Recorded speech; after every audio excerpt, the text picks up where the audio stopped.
Takže čaute, chcem vám natočiť video o tomto vysokonapäťovom zdroji, ktorý som akurát dokončil. Je to vysokonapäťový zdroj, už som vám ho ukazoval na kanáli, len som ho prerobil, že tú indukčnú cievku som dal do oleja a dal som to na kus dreva, takéto elektrody som sem dal posúvacie. Takže idem vám ukázať konštrukciu a schému. Tuto máte schému, tu máme vstup, stmievač, kondenzátor, indukčnú cievku a iskrisko, v ktorom iskry skáču. Stmievač teda pulzuje napätie cez primárnu cievku, ale tá primárna cievka vytvára magnetické pole na jadro a to indukuje napätie na sekundárnej cievke a potom skáču iskry. Takže tuto máte konštrukciu vysokonapäťového zdroja, tu je stmievač, tu je vypnutá pozícia, vysoký výkon a nízky výkon. Tu nám idú dva káble do indukčnej cievky, ktoré je v zavaraninovom pohári a ten zavaraninový pohár je naplnený olejom, aby nám nepreskakovali iskry z vysokonapäťového vývodu na uzemnenie. A keď sa sem ešte bližšie pozrieme, tak tuto vidíme taký malý biely káblik, ktorý nám ide odtiaľto a ten nám ide ako uzemnenie na túto stranu iskriska.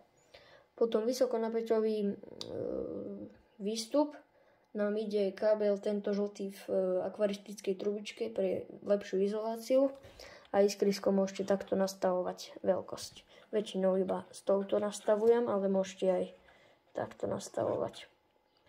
A vytvára to nejakých 40 alebo možno aj 50 kV, keď máte na plný výkon nastavený a vyťahnuté iskrisko úplne najviac.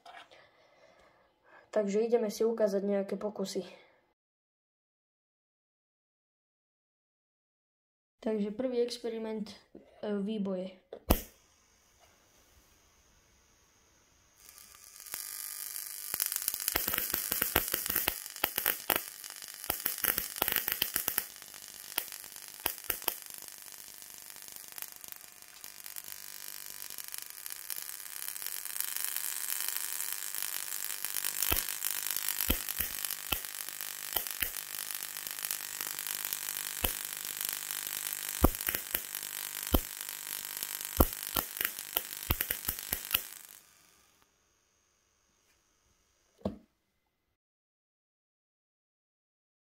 Ako druhý experiment sú iba výboje do vzduchu z jednej elektródy.